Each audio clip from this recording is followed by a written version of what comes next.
my phone could ring now and they'd be like, can you get on the plane? And I've been so lucky I've put microphones on prime ministers and celebrities. These royal visits are planned months in advance and literally to the second. So to do a job like mine, you've got to be good with pressure, you've got to be good with people, and you've got to love deadlines and be able to meet them.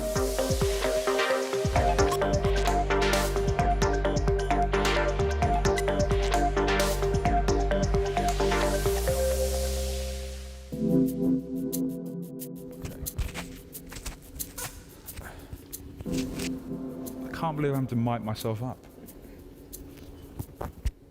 I'm always thinking in my brain, right, I'm filming something, what shots do I need? Do I need this close-up? Do I need this wide shot? What's my journey to kind of tell this story? Because fundamentally what we're doing is storytelling. I saw the BBC had an apprenticeship scheme and I applied for it, did loads of interviews. I think there was probably about 4 or 5 interviews. I think 7,000 people apply for the scheme every year. And I get a phone call saying, you've got the job to be a news shoot edit apprentice at the BBC, and I couldn't believe it.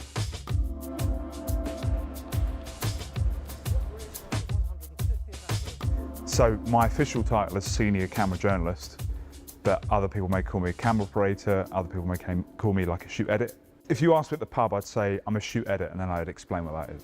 I am out on the road filming and editing news stories. So you've been working in BBC News since you were 18? Yep, 7 years. I've been so lucky I've put microphones on prime ministers and celebrities, filmed interviews with David Attenborough, I've done red carpets, I interviewed Arnold Schwarzenegger in Austria like a few months ago, which was mental. These things sound glamorous, but they're also sanitized, and your 15-minute slot, you're in and you're out sort of thing. You don't really exchange much banter with anyone or anything like that. One thing with Arnold Schwarzenegger though is he really liked, so whenever I have multiple cameras running, and it tends to just be me and maybe another crew running a few cameras, much like this setup here, I'll often stand in front of all of the cameras and do a sync clap. And Arnold Schwarzenegger really liked it, and he actually made a comment, and I've actually got that on tape, and it was quite a funny moment. Just got to do a clap. There he is. He says, what did I just say? Isn't it nice when the director comes in and he says, okay, here it is, action, talk.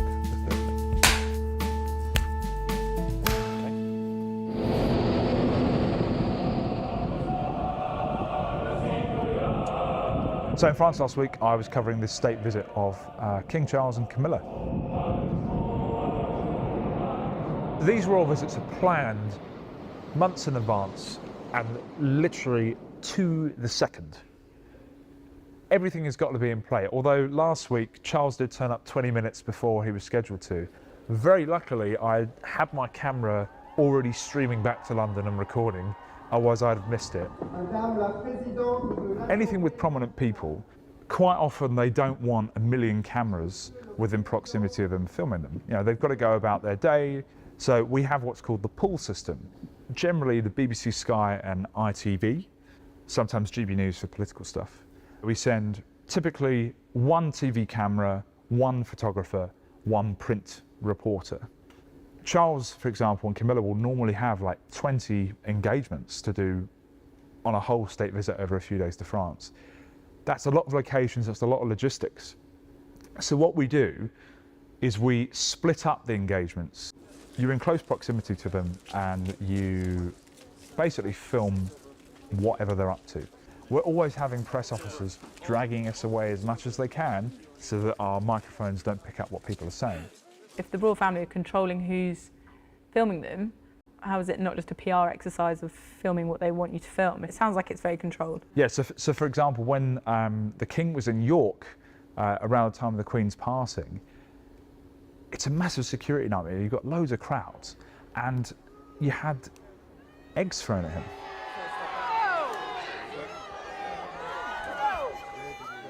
We're that editorial independence. As much as the palace are, you know, holding our hand, often holding our shoulders, pulling us around to where we need to go, it's our job to get the news story. But if something like that, an incident happens, that instantly becomes a news story. Everyone else forgets about the rest. So it's our job, as much as the palace may not like it, to still pass on that footage. This is an armband so that I don't get accosted by French security when I'm close to the royals and the French president. I've been pretty close to a royal once. I'm filming the then Prince Charles, and he's coming towards me. I'm looking behind me, and there's no room. I can't get out. And then all of a sudden, I get a very polite police protection officer who said, "Oh, I'm sorry, sir," and then pushed me out the way. Politely, they're all very, very accommodating. How long is it going to take to set up? 5 minutes or so. Danielle, just give me a few words for level, please. You've got my script, so you can see what we need, basically. I still have to hit the 6 and 10 o'clock news. I still have to hit our various live contributions into channels and bulletins of the day. And we're always looking, right, where are the stress points, the pinch points, where we are going to be really up against it?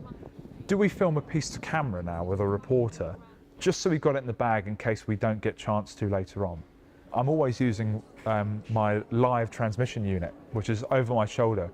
We're constantly sending material back to London so it can be passed to all our partners. It's still crazy though. It's still running for buses. It's still running into edit suites. It's still badgering my reporter. Oh, can you give me this little bit of voiceover so I can start putting the pictures together, because we've got to be on air in 40 minutes. And then you get the package edited, and then the internet's really slow. It's always juggling so many plates at one time. You're not a bit afraid of burnout? Because just listening to you describe all of that, there's a part of me that's afraid for you. Oh, I have burnt out. What happened? It was mainly during like COVID, because we were basically on air every night. Do I want my managers hearing this? Probably not. You know, why not? It's important to raise it. Sometimes when I experience burnout, you know, I'd sleep through alarms because your body just didn't want to hear it.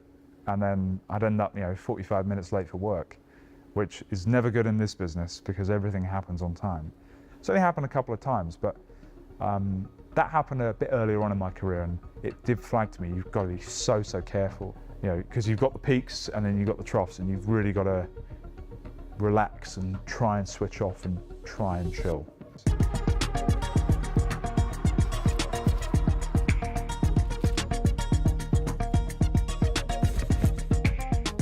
Okay, so here's my locker. Every camera crew usually puts their lanyards up in their locker. Got a whole lot of things from football to royal visits to Wimbledon to party conferences to Glastonbury. So yeah, I've got to try and get everything in this suitcase if I can, because you've got to be light on these trips. I have a grab bag always ready, because simply the fact that my phone could ring now and they'd be like, can you get on the plane? And my passport is always on me. I have 2 passports for visa reasons and stuff, but I've always got one on me. And my kit is always in I like to call it an 80% kind of ready state. Always have some clothes, spare pair of underwear, toothbrush, toothpaste. You've got to make sure you have that. I mean, you can always buy something in most places or at the airport, but you've got to have some essentials with you. Maddest moment for me, probably in terms of turnaround and going from one extreme to another, was when I went to the Turkey earthquake, because just before, like literally 18 hours before, then I was on the BAFTAs red carpet, and that was a real kind of contrast, because I was there the night before at the, a lovely lavish red carpet ceremony at the BAFTAs, and then I remember I got a taxi at stupid o'clock to Heathrow, 2 or 3 hours in a hotel, and then began what was, I think, a 7 or 8 hour journey to get to Adana in Turkey via Istanbul, which was, I think, 2 or 3 flights. 1, 2, 3, go. You've captured some pretty harrowing scenes. Yes. And you're often in the middle of sometimes very private moments. Yeah. Do you ever think you're invading people's privacy?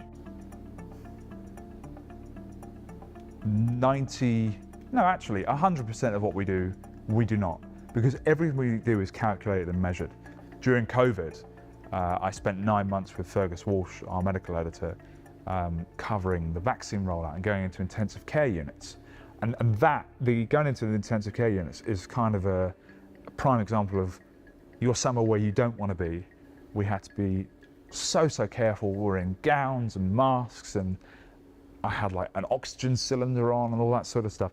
And we're having to go in and to go into a ward where you're filming 50 to 100 people who are in comas or unconscious. You know, it's a real hard one because you want to be respectful, but then you've also got to show the world what's going on. And that is a real fine line that we have to kind of navigate. There are techniques that you can use to film in a kind of respectful way. When I was in Bulgaria years ago, it was one of my first foreign jobs. We go up to someone unannounced and put a camera in their face. This is one of the rare exceptions to the rule where we don't give them prior notice. So we go and doorstep this British paedophile in Bulgaria. You're a paedophile on the run, aren't you? No. Yes, you are on the run. No. And you're a paedophile. I am and most you've not been a paedophile. here with lots of unaccompanied children. So what have you got? You've How got to are they say for unaccompanied? yourself. There were children No in here. comment, no. You have been told by the judge, haven't you? Very No, specifically no, that you were a danger I am to not a children. danger to children. Did the judge say that? We've come out, all of a sudden the kids are screaming and they're picking up rocks and bricks and throwing them at us. It actually, like, it smashed the viewfinder on my camera. They're throwing bricks. Get in the car. We literally put coats over our heads and we managed to get out. And thankfully our driver was safe as well in the end, although he was tailed for 3 hours. The role of the camera operator is changing. Whereas back in the day you'd have a separate person for camera, sound and lighting and editing and driving, you'd have a driver. It's now all one person. And I think as the years go by and as technology advances, it becomes easier to tell stories. You can film a whole piece on your phone nowadays. I've done that before. When I say our role will continue, is that we do have that expertise and we can, you know, adapt the kit that we use to tell stories. And we're so multi-skilled now that, you know, you get a lot of bang for your buck when you book someone like me because we can do so much stuff. So smartphones aren't going to win out. I may end up solely shooting on a smartphone one day, but that day is still a while away.